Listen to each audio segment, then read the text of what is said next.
అధ్యక్ష, గతంలో Visakha steel plant కాపాడింది ఎవరు? Telugu Desam party, Bharatiya Janata party.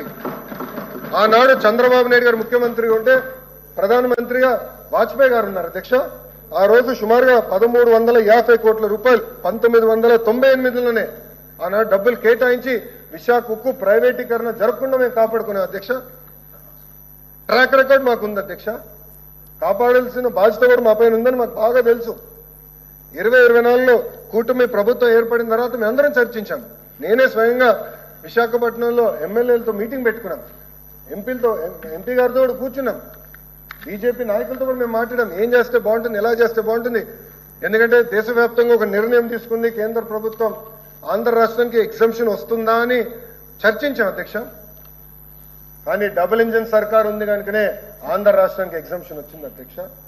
ఈరోజు కేంద్ర ప్రభుత్వం ముందలకు వచ్చి మీరు చూస్తే దాదాపు 11,500 కోట్ల రూపాయలు ఇచ్చి విశాఖ ఉక్కు ప్రైవేటీకరణ జరగకుండా కాపాడుకుంది తెలుగుదేశం, భారతీయ జనతా పార్టీ, జనసేన పార్టీ ప్రభుత్వ అధ్యక్ష.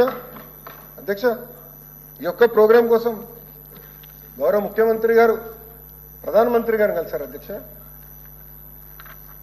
నిర్మలా సీతారామన్ మేడం గారిని రాత్రి 12:38 మా దగ్గర ఫోటో ఉంది, కావాలంటే మీ అందరు కూడా పంపిస్తా. రాత్రి 12:38 కూర్చున్నారు మీటింగ్ జరిగింది. ఆ మీటింగ్లో క్లించ్ చేశారు అధ్యక్ష. రివైవల్ ప్యాకేజ్ ప్రైవేటీకరణ జరగకూడదు, ఇది మా ఆంధ్రుల హక్కు, మాకు ఎమోషన్స్ అటాచ్ అయి ఉంది, కాపాడాలని మేము రిక్వెస్ట్ చేస్తే ఆ రోజు కుమారస్వామి గారు, సీతారామన్ మేడం గారు, ప్రధానమంత్రి గారు ముగ్గురు కలిసి ఏకంగా విశాఖ ఉక్కుకి పెద్ద ఎత్తున నిధులు కేటాయించారు, ఆదుకున్నారు అధ్యక్ష. ఇది మా ప్రభుత్వానికి ఉన్న చిత్తశుద్ధి అధ్యక్ష.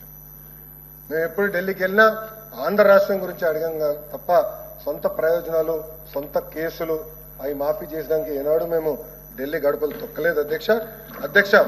On record I want state అధ్యక్ష, 11,500 కోట్ల రూపాయలు కేటాయించిన దాంట్లో ఇప్పటికీ 9,800 కోట్ల రూపాయలు RINL అకౌంట్లో డిపాజిట్ చేసిన ఘనత కూడా ఎన్డీఏ ప్రభుత్వానికి అధ్యక్ష.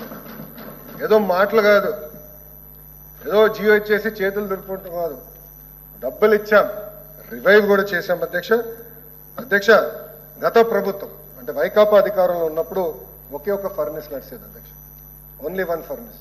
ప్రొడక్షన్ కెపాసిటీ ఆనాడు ఎంత అధ్యక్ష? కేవలం 48%.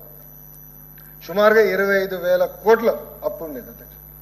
అలాంటిది ఇప్పుడు మేము 3 ఫర్నెసెస్ యాక్టివేట్ చేసాం అధ్యక్ష. ఆల్మోస్ట్ 80% కెపాసిటీ యూటిలైజేషన్ అంటే 79% పైచులుక కెపాసిటీ యూటిలైజేషన్ కూడా మేము తీసుకొస్తాం జరిగింది అధ్యక్ష.